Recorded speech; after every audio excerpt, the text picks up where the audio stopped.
단톡방 스터디 뉴스 톡입니다. 톡입니다. 네, 오늘도 굿모닝 SNS 기상 퀴즈를 하는 친구들과 함께 진행해 보도록 하겠습니다. 네. 자, 함께 해주실 뇌생남 이시안 쌤 그리고 김예은 학생과 함께 하겠습니다. 어서 오세요. 안녕하세요. 네, 오늘도 세 문제 이상 틀렸을 경우에 진행할 벌칙 한번 네. 공개해 볼까요? 무엇입니까? 오늘은 열심히 공부를 하라는 의미로 시안쌤과 네. 보미 언니와 재현 오빠에게 꿀밤을 맞을게요. 오. 이거 좋다.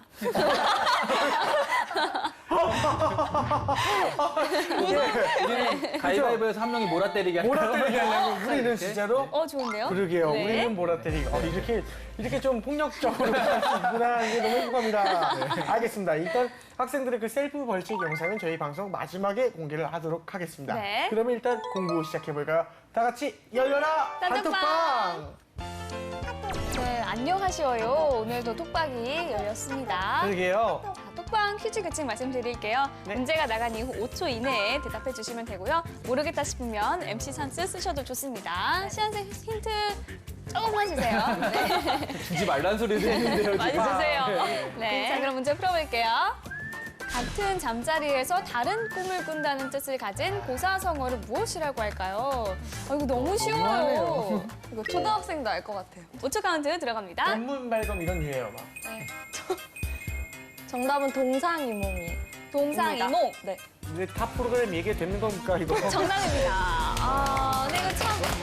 그러면 이게 사실은 동상이몽이 저런 뜻도 있지만 또 이런 것도 있거든요. 겉으로는 같이 행동하면서 예. 뭐 배신을 한다든가 딴 생각을 하는 것도 또 이렇게 좀 얘기를 해요. 그것과 가장 유사한 한자, 사자성어. 사자성어, 이거 맞추면 제가 한 대 맞겠습니다. 네. 진짜로. 되게 맞추고 싶은데. 힌트 주시면 안 돼요, 이거? 아, 이거 왜 줘요? 이거를. 꽤 돼요. 두어 가지 이상 되는데. 이거는 맞춰봐요. 애인 학생이 맞춰야 되니까. 자, 5, 뭐지? 4, 3, 2, 1. 틀렸습니다. 무엇인가요, 정답은? 아시는 거 구미복권. 맞습니다. 네. 그 배 안에 칼을 감추고 있다. 네. 이런 것도 있고요. 양두구육. 양의 머리라고 있지만 사실은 개복이다. 이런 것도 있고 해서 겉과 속이 다른 걸 얘기해요. 네. 그리고 우리가 정말 잘 아는 이 단어도 이거거든요. 어떤 거요? 그러니까 약간 우리가 아우 사짜 아니야라고 했을 때 네네. 이게 사기꾼 말고 또 있잖아요. 사이비. 아, 사이비. 네, 사이비도 한자어인데 바로 이런 뜻을 가지고 있습니다. 알겠습니다. 동상이몽, 구밀복검, 그리고 양두구육, 음. 사이비 정도 기억해 네. 주시면 좋을 것 같고요. 그러게요. 계속해서 다음 문제 풀어보도록 하겠습니다. 귀금속을 문질러 순도를 판정하는 데 쓰는 검은색의 단단한 돌로 사물이나 사람의 능력을 평가할 때 쓰는 그 기준을 비유하는 말을 무엇이라고 할까요? 이것도 많이 쓰죠. 맞아요. 이것이 된다. 남들이 흔히 쓰는 말이죠. 이제. 이것이 되어라, 진짜. 너는 이런 아, 흔히 사람이야. 쓰는 말이에요? 흔히 쓰죠, 그럼요. 아니, 시금석이라고 생각을 했는데 이거를 생활에서 써본 적이 없거든요. 그거는 지금 시금석이란 말을 일단 들어본 적이 없는데 생활에서 자주 쓰이는 단어란 저도 시금석이란 말을 들어본 적이 없어요. 자, 5초 카운트 네. 들어갑니다. 대답을 못 일단 하시고 틀린 겁니다. 네. 시금석. 시금석, 다른 거 생각이 안 나가지고. 과연? 네, 정답. 우리 아까 배웠잖아요. 양두구육. 양두굴기야. 자, 그래서 다음 혹시 문제, 너무 아쉬웠는데요. 다음 문제 풀어보겠습니다. 네. 기업의 상태가 완전 부실할 때 채권단이 구조조정을 해봐야 기업을 못 살린다는 판단이 들 때 쓰는 방법으로 제3자인 법원이 개입해 기업을 파산시킬지 살릴지를 결정합니다.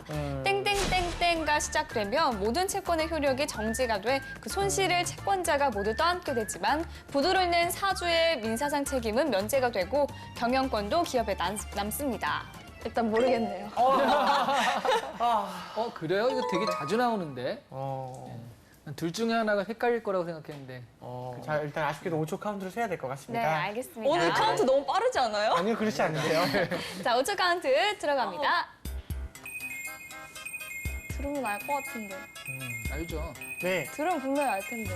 알죠. 정답은 법정관리. 법정관리였습니다.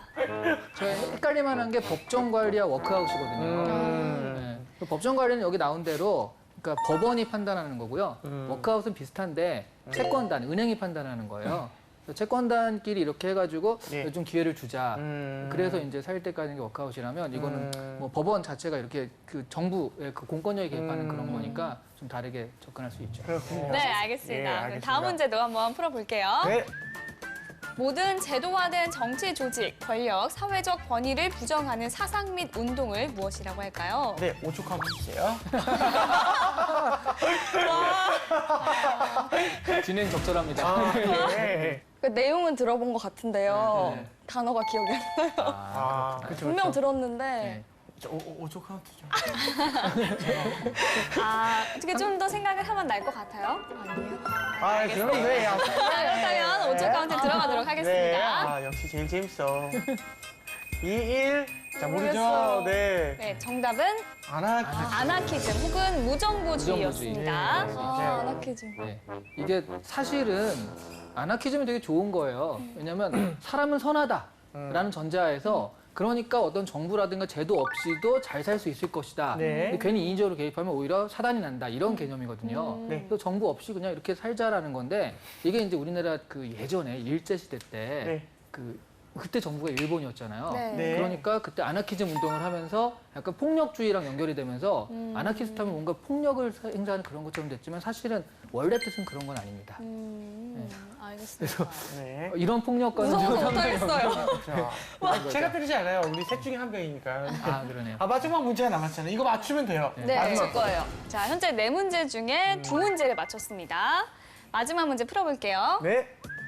전 세계 경제 성장률 둔화로 경제 규모가 정체되면서 부의 세습으로 막대한 사회적 지위를 이용해 경제 사회적 신분 하락을 막도록 구축한 땡땡땡땡을 깨야 한다는 목소리가 나오고 있습니다.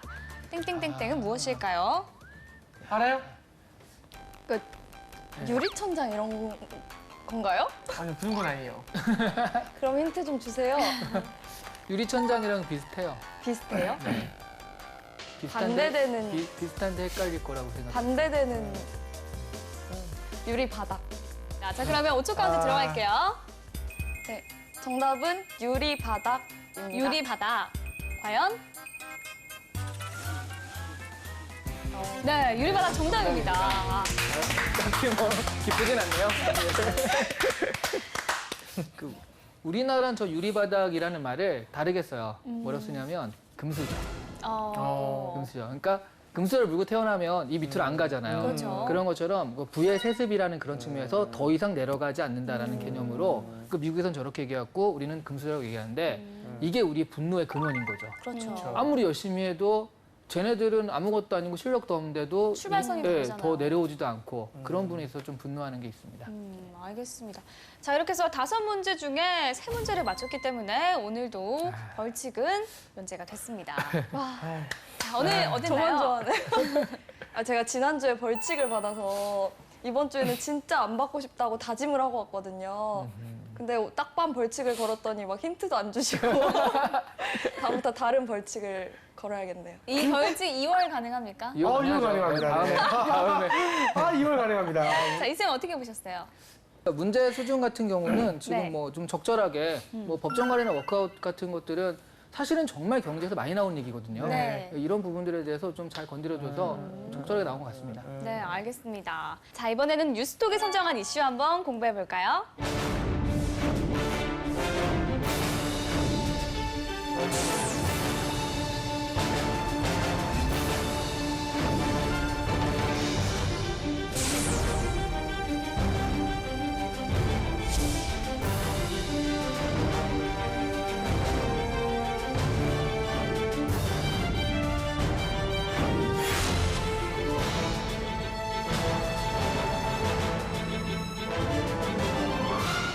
네, 오늘의 이슈, 사람 대신 일을 하는 로봇 근로자가 세계적으로 확산되고 있습니다. 맞습니다. 가까운 나라 일본은 로봇 파견 근로자까지 생겨났다고 오, 하는데요. 세상에. 네, 과연 사람의 일을 돕는 건지 아니면 갈수록 일자리를 뺏고 있는 건지 이야기를 나눠보도록 하겠습니다. 일단은 로봇이 대신할 수 있는 일이 어떤 게 있을까요, 예은 학생? 아무래도 로봇이니까 좀 사람이 하기에 위험하거나 힘든 네네네. 일 같은 거 있잖아요. 음. 뭐 군사적인 목적으로 그쵸. 어디를 친다던가 재난 현장이라던가 그런 데도 투입될 수 있을 것 같고 요새는 기업들에서 공장에서 사람 대신에 뭐 제품을 생산하는 데 로봇을 많이 쓴다고 하더라고요. 사실 이미 많은 곳에서 로봇이 일을 하고 있는데요. 맞아요. 사람에게 장단점이 있을 것 같아요. 어떤 게 있을까요, 쌤? 그러게요. 일단 로봇 근로자 같은 경우는 야근을 시켜도 아무 말을 안 한다. 주말에도 일을 시킬 수 있다. 전원만 꽂아놓으면 24시간 일을 시킬 수 있다. 하는 사실 생산성이라는 면에서는 뭐 사람이 따라갈 만한 건 아닌 것 같고요. 다만 이제 아직은 그래도 로봇이 사실 우리가 그냥 컨베이어 벨트가 아무 탈 없이 돌아가면 되는데 가끔 일어나는 그 돌발 상황들이 있지 않습니까? 네. 이런 부분에 대한 대처는 좀 약해서 무슨 사고가 생겼거나 그런 것들은 아직 못하지만 그럼에도 불구하고 그러니까 감성이나 뭐 조금 다른 것들이 들어가는 건 아직은 안 된다라는 게 단점이라면 하지만 생산성만큼은 단순한 일에 대한 생산성만큼은 최고다라고 현재도 말할 수 있겠네요. 그렇죠. 자, 그렇다면 이슈에 관한 뉴스 먼저 살펴보도록 하겠습니다. 어떤 기사들이 있을까요? 예, 두 개의 기사 중에 먼저 첫 번째 살펴보겠습니다. 네. 첫 번째는 아까 그 서두에 봄이 아나운서가 잠깐 얘기했던 일본이 공장에 사람 대신 로봇 노동자 파견 사업을 시작했다는 뉴스입니다. 예, 그 일손이 모자라면 사람 대신 로봇이 파견을 온다라고 네. 처음에 리딩을 시작을 하는데 네. 그래서 아사히 신문에 따르면요, 가와사키 중공업이 공장에서 일손이 부족하거나 주문이 갑자기 밀릴 때 사람 대신 로봇을 파견해주는 사업을 시작했다고 하죠. 되게 웃기지 않아요? 그렇죠. 네. 그럴 수가 있나요? 사람 파견하는 건 있어도 뭐 로봇을 파견한다. 사실은 리스 개념을 이렇게 하는 것 같은데요. 이런 부분들이 어느새 이런 게 훅 왔구나. 네. 그 이게 지금 사업성이 있으니까 하는 거 아니겠습니까? 그렇죠. 그래서 굉장히 이게 사업성까지 갖춰서 왔구나라는 생각이 들더라고요. 뭐 소프트뱅크도 네. 지난해 7월 인간형 로봇 페퍼를 시급 1,500엔에 아르바이트에 파견하는 사업을 시작을 했다고 합니다. 이 페퍼는 되게 좀 유명한데요. 네. 감정을 읽고서 대화가 가능한 로봇이라고 우와. 해요. 네. 그래서 어느 정도의 대화가 네. 그냥 프로그램 된 게 아니라 이 사람이 지금 화가 나 있다. 아니면 뭐 예은이가 지금 폭력적이다. 네. 거기에 맞춰서 내가 상냥하게 대해야지. 그쵸. 라고 판단을 하면서 한다는 얘기거든요. 예. 그래서 정말로 대화를 한다는 거예요. 와, 네. 뭐 그 밑으로 가보시면 일본 정부 산하 일본 의료 연구개발기구가 도쿄 지오다구에서 요양시설 관계자를 대상으로 간병 로봇 시범을 보였다라고도 하죠. 그 밑에 보시면 또 아기 모양 로봇도 있고요. 네. 고양이 모양 로봇도 있어가지고 정말 다양한 로봇들이 지금 개발되고 있다라는 그런 기사였습니다. 알겠습니다. 두 번째 기사도 한번 살펴볼까요? 네, 그러니까 이 일본의 로봇에 대한 거는 너무 앞서갔다면 이거 좀 신기하구나 정도라면 네. 이 두 번째 기사는 아디다스, 독일, 미국의 로봇 시설 본격 도입 여기까지 괜찮습니다. 네. 그 뒤에 점점점 직원 160명 불과. 이건 우리 생활을 위협하는구나라는 그런 뉴스라고 할 수 있을 텐데요. 네. 스포츠용품 업체 아디다스가 로봇 산업 발달로 인건비가 싼 지역의 공장 규모를 줄이고 네. 고향인 독일과 핵심 시장 미국에서 직접 공장을 대량 생산에 들어간다는 뉴스거든요. 네. 그러니까 인건비가 싼 그런 그 동남아라든가 그런 시설들이 있지 않습니까? 네. 그런 데보다도 싸다는 얘기예요. 그 왜 그러냐면 이런 선진국 신발 제조업체가 지난 30년 동안 인건비를 줄이기 위해 생산시설 신흥국으로 이전했었는데 네. 최근 신흥국의 인건비가 치솟은 데다가 로봇 발달로 자동화로 생산할 수 있는 여건이 갖춰져서요. 이게 다 맞춰지니까 우리가 흔히들 아구가 맞는다고 그러죠. 네. 자, 해보니까 이게 더 생산성이 좋다라고 판단하기 때문에 그럼 멀리서 하지 말고 귀환, 독일이나 미국으로 가자. 그래서 귀환이 이루어지고 있다라는 얘기거든요. 근데 중요한 건 이거죠. 하지만 고용 효과는 크지 않다. 아디다스의 자동화 공장에 투입되는 직원은 겨우 160명이다. 네. 라고 하고 있거든요. 전반적으로 로봇이 뭐 그냥 아기 로봇, 고양이 로봇 이렇게 좀 그 재미를 주는 걸 그걸 떠나서 이제는 사람의 일자리를 확실히 위협하는구나. 성민까지 와 있다라는 것을 느낄 수 있는 기사였습니다. 그렇군요. 알겠습니다. 이렇게 두 개의 기사를 정리를 좀 해주셨는데요. 그 예은 학생이 첫 번째 기사 봤을 때 어떤 점이 눈에 띄었나요? 일단 첫 번째 기사에서 저는 좀 놀랐던 게 중간 부분에 보면 로봇 노동자가 네. 단순 작업을 넘어서 사람과 대화하고 교감하는 수준이 됐다고 얘기를 하잖아요. 근데 저희가 이제 로봇을 생각할 때는 뭐 사람처럼 감정이 없다, 뭐 대화까지는 안 될 것이다, 단순 작업에 그친다라고 생각을 했는데 벌써 로봇이 그 정도로 성장해서 대화도 하고 감정을 읽을 수 있다는 게 로봇의 그 시장이 얼마나 지금 성장을 했는가를 보여주고 있는 것 같아요. 네. 사람들이 알파고 때문에 그런 충격을 확 느꼈었거든요. 맞아요. 그 전까지는 딱 저렇게 생각했었는데, 이거 내가 알던 로봇이 아니구나가 정말 알파고가 그걸 딱 보여줬기 때문에 맞아요. 예, 지금 뭐 감정도 충분히 그럴 수 있겠다고 느끼거든요. 네. 자, 그러면 기사를 좀 더 자세히 분석해 보도록 하겠습니다. 이쌤 로봇 개발을 얘기할 때 항상 일본 이야기가 나오는데요. 이 일본의 로봇 기술 어느 정도인가요? 일본이 좀 기술의 지향이 약간 안드로이드나 휴머노이드, 그러니까 뭐 대화를 한다거나 사람처럼 만드는 데 좀 가 있어요. 그래서 미소녀 로봇을 만들기도 하고요. 그래서 지금 아까 페퍼 같은 경우도 감정을 읽고서 대화하는 게 가능하다. 네. 이런 식으로 좀 뭐 고양이 로봇이라든가 간병인 로봇이라든가 사람한테 훅 와닿는 그런 로봇들을 좀 많이 개발하기 때문에 일본의 로봇 기술에 대해서 얘기를 많이 하는 것 같고요. 그리고 실제로 감정을 그러니까 이런 로봇도 있다고 그래요. 도로보군이라고. 도로보군요. 이름 되게 어렵네. 도로보군이 뭐예요? 도쿄대 플러스 로봇군. 그래서 시험 치는 로봇이에요. 와. 그 도쿄대 가려고 그 일본도 수능 같은 게 있잖아요. 그러구나. 수능을 보는데 그게 지금 평균 시험 점수보다 높대 이미 보고 있어요. 보고 있는데 시험 점수도 높고 서술형도 쓰는데 서술형에 와. 이게 접속사나 이런 걸 좀 잘못 써가지고 감점이 돼서 그렇지 어. 아직은 도쿄대 갈 실력은 아니지만 한 2020년 정도가 되면은 도쿄대 가는 걸 목표로 지금 계속 시험을 보고 어머나, 있다고 너무 합니다. 신기하다. 만약에 예은 학생이 로봇 개발하는 기업에서 이제 근무를 한다 하면 이제 로봇 근로자 이제 약간 확대되는 것, 로봇 근로자가 이제 많아지는 것에 어떻게 좀 생각할 것 같아요? 근데 로봇을 만드는 기업에서 일한다고 하면 당연히 좀 긍정적인 면을 많이 보지 않을까요? 뭐 사람의 힘든 일 같은 것도 대신할 수 있고 뭐 생산성도 높기 때문에 로봇 근로자가 확대되는 게 뭐 좋을 것이다 이렇게 볼 것 같아요. 쌤, 최근에는 일본의 실업률이 3%대로 낮은 수준을 기록했다고 하는데요. 좀 이런 부분도 로봇 개발에 영향을 줬을까요?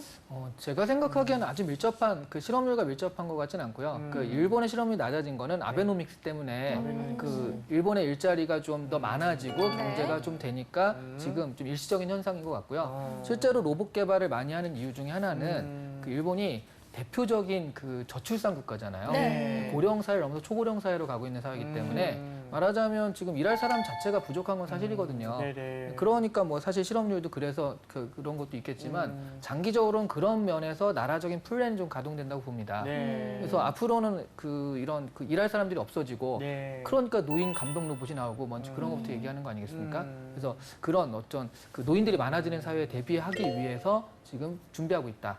그래서 로봇이 좀 이런 식 아까 얘기한 안드로이드나 휴머노이드 쪽으로 발달하고 있다. 뭐 그렇게 좀 예상할 수 있겠네요. 알겠습니다. 그럼 이제 두 번째 기사도 한번 살펴볼게요. 어떻게 봤나요, 예은 학생? 네, 저는 두 번째 기사에서 좀 첫 번째 줄이 제일 눈에 띄더라고요. 네. 보통은 인건비가 싼 지역에 공장을 당연히 지었었잖아요, 그쵸. 요즘은. 그래서 우리도 뭐 메이드 인 차이나 같은 걸 되게 많이 들어봤을 네, 정도로. 그래서. 근데 이제는 네, 장소나 뭐 그 인건비에 구애받지 않고 그냥 핵심 시장이 있는 곳에 지어서 어차피 로봇을 쓰면 되니까 라고 생각을 하고 그렇게 하는 것 자체가 뭐 변화를 보여주는 것 같고 로봇을 이용해서 어떤 장점이 있는지 그런 변화를 한눈에 보여주는 것 같아요. 맞습니다. 자, 두 번째 기사도 한번 자세히 알아보도록 하겠습니다. 로봇이 사람의 역할을 대신할 수 있는 가장 기본적인 일이 바로 단순한 일을 반복하는 생산직일 것 같은데요. 로봇 자동화 생산은 이미 일반화됐다고 봐도 되지 않을까요, 쌤? 그렇죠. 근데 일반화될 수 있는데 지금 우리 생각보단 그렇게 많지 않은 이유가 하나예요. 그게 더 비싼 거예요, 아직은. 그러니까 아까 그 우리 연금술, 뭐 현재돌 얘기 상식할 때 잠깐 나왔잖아요. 네. 현재 기술로는 그러니까 백금을 가지고 금으로 만들 수가 있대요. 근데 웃긴 건 백금이 더 비싸다는 거죠, 그보다. 그러니까 그럼 안 하잖아요. 그렇죠. 근데 기술이 발달해서 백금 말고 납을 가지고 이걸 할 수 있다라고 하면 안 할 이유가 없잖아요. 그렇죠. 마찬가지로 지금 할 수 있는데 네. 그런 것들을 이제 어떻게 하면 생산성을 맞출 것인가, 싸게 할 것인가 그런 문제거든요. 근데 그런 것들은 기술의 발달 속도를 보면은 머지않았다라는 거죠. 그래서 이거 자체가 뭐 이미 기술은 개발돼 있지만 그 생산성을 좀 낮추고 있는 중이다. 네. 그런 부분들. 근데 이제 인건비가 점점 높아지고 그러면 그거보다 빠른 속도로 생산성에 그 문제가 생길 수 있으니까 좀 빨리 대체될 수 있는 가능성은 있죠. 그렇다면은 아디다스 같은 이제 글로벌 대기업이 이제 로봇 생산 시절이 조금 확대된다. 이러면은 이제 어떤 변화가 좀 생길까요? 뭐 당연히 여기도 지금 제일 먼저 얘기한 게 네. 이렇게 확대돼서 공장을 지었는데도 그 채용은 160명. 네. 그래서 당장 눈에 띄는 어떤 채용 절벽이 온다라는 거죠. 네, 이왕이면 새로 공장을 짓고 로봇을 들여놨으면 그런 부분에 있어서는 인건비 절감 효과를 그 노릴 텐데 그런 부분에선 가장 그 눈에 띄는 거는 근데 이제 아디다스나 그런 네. 그 대기업들의 생산 공장은 좀 동남아라든가 개발도상국 아니겠습니까? 그런 쪽에서 어떤 인건비나 그 돈을 벌 수 있는 구조가 없어지니까요. 제 생각엔 약간 세계적인 부익부 빈익빈까지도 그러니까 돈 버는 부자 국가들은 더 벌고 사실 여기서 그런 인건비를 받아서 하는 이런 국가들이 그걸 받아야 되는데 네. 못 받게 되니까 덜 벌고 하는 현상까지도 나타날 것 같아요. 그렇군요. 지금 대부분의 국가가 실업률이 높은 상태인데 사람의 일자리를 뺏는 것만이 아닌 이 로봇 시스템을 사람에게 유용하도록 하는 방법은 어떤 게 좀 있을까요? 근데 사실 우리가 지금 로봇이 이제 사람의 일자리를 뺏을 것이다라고 굉장히 많이 고민하잖아요. 네. 이거 19세기에서도 이런 얘기가 있었습니다. 그때 이제 로봇 뭐 산업혁명 때문에 네. 막 그 컨베이어 벨트 같은 게 돌아가고 그러니까 러다이트라는 사람이 네. 기계가 우리 일자리를 뺏는다. 기계가 싫다라고 해서 기계를 부수는 부시자. 운동을 해요. 러다이티즘 또 러다이트 운동이라고 하거든요. 네. 근데 지금 보면 뭐 그렇게 대체된 건 아니지 않습니까? 네. 그 옛날에도 뭐 수레바퀴가 발명됐다든가 여러 가지 기술이 있었을 때 사람이 다 대체될 것 같았는데 그렇지 않고 공존하면서 사람은 그 다음 것들을 찾아서 왔거든요. 그래서 그 좀 다른 것들, 그러니까 지금 그 생산성이 필요한 막노동이 필요한 그런 것들을 기회가 해준다면 사람은 그 다음 단계의 것들을 자꾸 찾아서 갈 것 같다는 생각은 해요. 그래서 너무 야 지금의 어떤 일자리를 기준으로 봤을 땐 분명히 그 일을 못하겠지만 또 다른 일들은 분명히 펼쳐질 수 있다라고 생각을 하기 때문에 아주 부정적인 것만 아닐 것 같습니다. 앞으로도 그렇군요. 공존할 가능성이 좀 높다고 봐주셨습니다. 네. 자, 이번엔 취준생의 뇌를 섹시하게 만들 시간입니다. 이름하여 이시안의 족보를 열어라.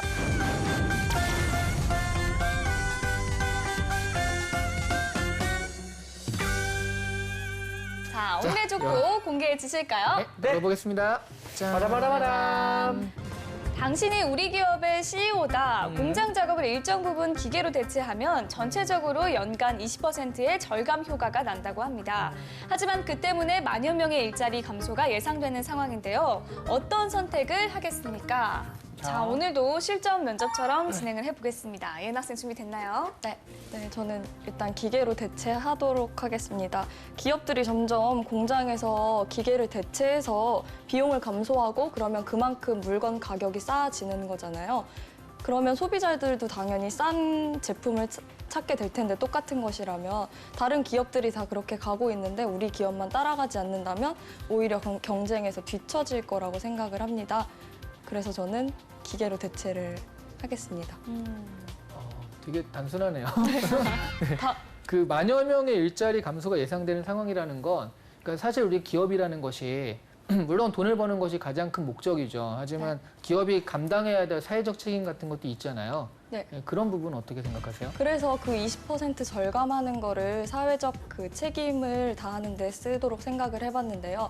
일단 기업들이 많이 얘기하는 사회적 환원이라는 부분이 있을 것이고 이렇게 단순히 한 번에 끝나는 게 아니라 그 절감을 통해서 얻은 비용을 사람들을 또 고용할 수 있도록 새로운 아이템을 개발한다거나 그런 데에 돈을 많이 투자를 해서 그런 부분을 좀 다운시키도록 할 것 같습니다. 그 지금 얘기가 일자리 감소를 유도해서 새로운 일자리를 고용하는 데 창출하는 데 쓴다라는 그런 얘기잖아요. 네.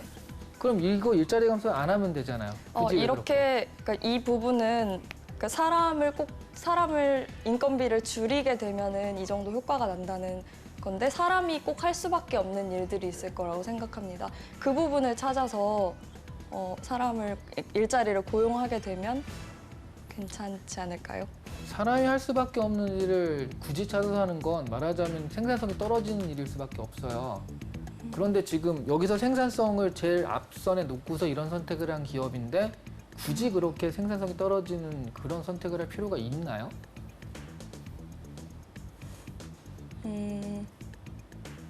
5초 카운트 될까요? 잘 모르겠어요. 아, 예. 네, 알겠습니다. 네. 잘 여기까지입니다. 들었습니다. 네. 네, 알겠습니다. 이런 유형의 문제는 이제 이런 어떤 기업에서 이제 이런 걸 출제하는지 또는 이제 문제 의도가 무엇인지 부탁드립니다. 이런 문제 같은 경우는 지금 말하자면 기업의 사회적 책임이란 부분이 그러니까 현실적으로는 전부 다 이제 그렇다라고 한다면 네. 우리는 이런 경쟁력을 위해서 이렇게 하겠습니다라고 말할 거거든요. 여기서 그럼에도 불구하고 해야 됩니다. 뭐 이렇게 할 수는 없다라는 거죠. 그런데 이제 거기서 기업의 사회적 책임이 분명히 있고 나도 사회를 사는 일원으로서 이 사회를 해서 기여해야 될 부분이 있다라는 어떤 인식 그런 것들을 좀 가지고서 얘기를 할 필요가 있다라는 거죠. 그러니까 여기에 정답은 없습니다. 이렇게 하겠습니다, 저렇게 하겠습니다 정답은 없지만 다만 그냥 돈 이런 게 아니라 돈과 사회와 뭐 자아와 이런 것들이 좀 복합된 밸런스가 맞는 그런 어떤 난 일을 하고 싶다라는 그런 느낌? 예. 그런 사람을 뽑으려고 하는 거니까 지금 그 다른 부분, 기업의 책임이라는 부분도 좀 생각을 같이 하는 밸런스 있는 생각을 하면 좀 좋았을 것 같아요.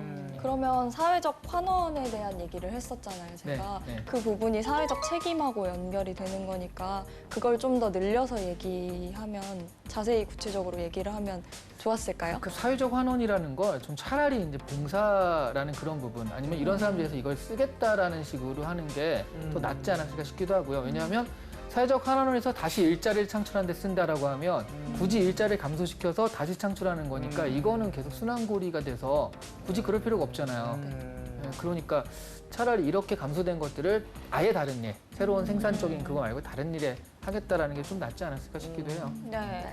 우리 이혜연 학생 이쌤 평가는 어떻게 들었나요?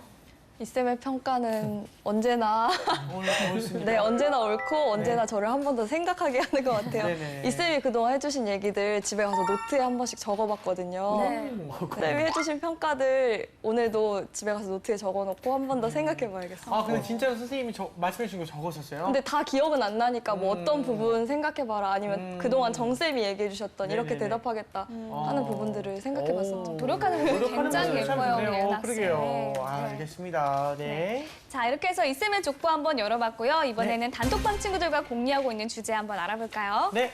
네, 이건 좀 재밌는 주제를 던졌는데요. 네.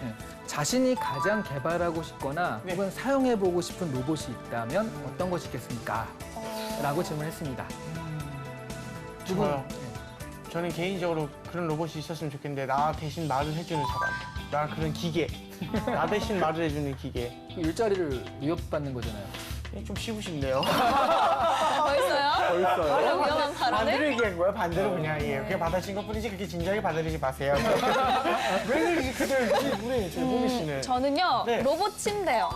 그러니까 사실 우리가 얼마나 푹 숙면을 취하고 자냐가 굉장히 네. 중요하잖아요. 그러니까 자는 동안 원하면 마사지도 해주고 오. 아니면 제 몸에 맞는 메모리 폼처럼 이제 제 몸에 맞는 구조로 폼도 약간 변형을 해주고 그리고 심지어 자고 있는 동안 살도 빼주는 거예요. 살을 어떻게 빼줘요? 마사지 기계가 내장이 들어있는 거죠. 야, 이 말이야도 그 마사지 기사 진짜. 그러니까 덜덜 그래서 자면서 이거. 계속 움직이니까 이거 사잖아. 살도 빠지고 이거 왜 사?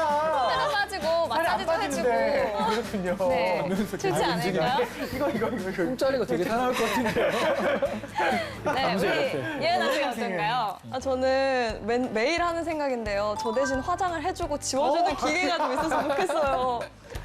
특히 아침에 막 일찍 일어나서 눈도 안 떠지는데 아이라인 막 이러고 그리고 있고 예. 밤늦게 들어가가지고 피곤해 죽겠는데 또 이러고 네. 지우고 있으면 너무 귀찮더라고요. 화장 안 하면 되잖아요, 그러면. 그러면 네. 못 알아보실 거예요. 그건 안 돼요. 네. 그렇군요. 자, 알겠습니다. 그러면 우리 톡방 친구들의 의견 한번 확인해 볼게요. 네. 태희 학생, 재난 구호 로봇을 만들고 싶다. 화재 현장이나 건물 붕괴 현장 등의 장소에는 인간이 접근하기 힘든 많은 곳이 많다. 이런 위험한 현장에 접근할 수 있는 로봇을 만든다면 많은 생명을 구할 수 있을 것 같다. 다혜 학생, 집밥 요리사 쿡봇. 로봇은 요리를 할 때도 적정량의 소금이나 재료를 넣을 것 같아서 원하는 맛을 낼 수 있을 것 같다. 그리고 1인 가구가 늘어나는 시기에 쿡봇이 밥을 해준다면 퇴근 시간에 맞춰 맛있는 밥도 먹고 행복할 것 같다. 예지 학생, 목욕 시켜주기 로봇. 누가 대신 시켜줬으면 좋겠다라는 생각을 누구든 한 번쯤 해봤을 것이다. 침대에 누울 때마다 그런 생각이 들어요. 그쵸. 자, 우리 떼수 학생. 개인 비서이자 1인용 이동수단이 가능한 로봇. 굳이 메모해놓거나 명령하지 않아도 내 생활 패턴과 대화 내용을 참고 분석해서 항상 도움을 줄 수 있는 만능 로봇. 뭐든 물어보면 척척 박사처럼 알려주는 데다가 가볍게 타고 다니기까지 할 수 있는 귀차니즘 극복 로봇이 필요하다. 아, 우리 학생들의 의견은 어떻게 생각해요, 예은 학생? 일단 그 태희 학생이 얘기한 거는 진짜 재난 구호 로봇은 사회적으로 되게 좋을 것 공익성이 같고 있어요, 네. 필요할 것 같고 예지 학생이 얘기한 거 있잖아요. 목욕 시켜주는 거. 제가 말했던 화장 지워주는 거랑 같이 결합시키면 너무 좋을 것 같거든요. 김예은이나 김예진아. 네. 그렇군요. 우리 선생님께서는 베스트 댓글은 사실 이게 그 기업에서 물어보는 걸 전제로 하잖아요. 예. 그럼 당장 팔리거나 좀 그 어떤 생산성과 연관이 되는 네. 그런 거는 재난구호 로봇이 제일 맞는 것 같아요. 재난구호 로봇. 네, 현재로서도 재난구호 로봇을 일단 첫 번째로 쓰고 있고요. 네. 네. 그래서 뭐 슈트라고 하죠. 아이언맨 슈트. 네. 이런 것도 재난구호에서 지금 먼저 도입이 되고 있거든요. 갖고 싶다. 네, 이런 걸 번쩍번쩍 들어서 옮겨야 되기도 하니까. 그래서 가장 좀 현실적으로는 기업에서 대답할 때는 재난구호 로봇이라고 해야 되지 않을까. 여기 베스트 답변으로 뽑겠습니다. 알겠습니다. 우리 태희 학생이 베스트 댓글로 선정됐습니다. 축하합니다. 감사합니다. 자, 오늘의 이슈 로봇 근로자에 대해서 이야기 나눠봤습니다. 이제 정리를 한번 해볼까요? 그러게요. 네, 로봇에 대해서 이제 막연한 두려움이 너무 많거든요. 네. 그 이유는 터미네이터 때문이라고 생각을 해요. 너무 로봇이 사람을 위협하고 네. 그런 걸 보니까 영화로. 하지만 로봇과 여태까지 보면 기술과 사람은 항상 공존해 왔거든요. 그래서 우리가 로봇을 물리쳐야 할 적, 그 나를 위협하는 보이지 않는 적이라고 생각하지 마시고요. 어떻게 하면 로봇과 같이 공존할 수 있을 것인가를 지금부터 잘 생각하면 가장 좀 밸런스가 맞는 아름다운 공존의 형태가 나오지 않을까 네. 생각을 했습니다. 감사합니다. 예은 학생 오늘 어땠습니까? 네, 저도 이쌤이랑 비슷한 생각을 좀 많이 했는데요. 로봇이랑 공존하면서 막 영화에서처럼 로봇에게 뭐 지배당하고 이런 게 네. 아니라 공존하면서 또 사람이 할 수 있는 것, 아까 이쌤이 얘기하셨던 것처럼 뭐 그 다음의 단계가 무엇일지 생각을 해본다면 로봇과 공존할 수 있는 사회가 오지 않을까요? 그렇군요. 네. 알겠습니다. 예, 오늘의 뉴스톡은 여기까지 하고 저희는 다음 시간에 다시 톡방 열겠습니다. 감사합니다. 감사합니다.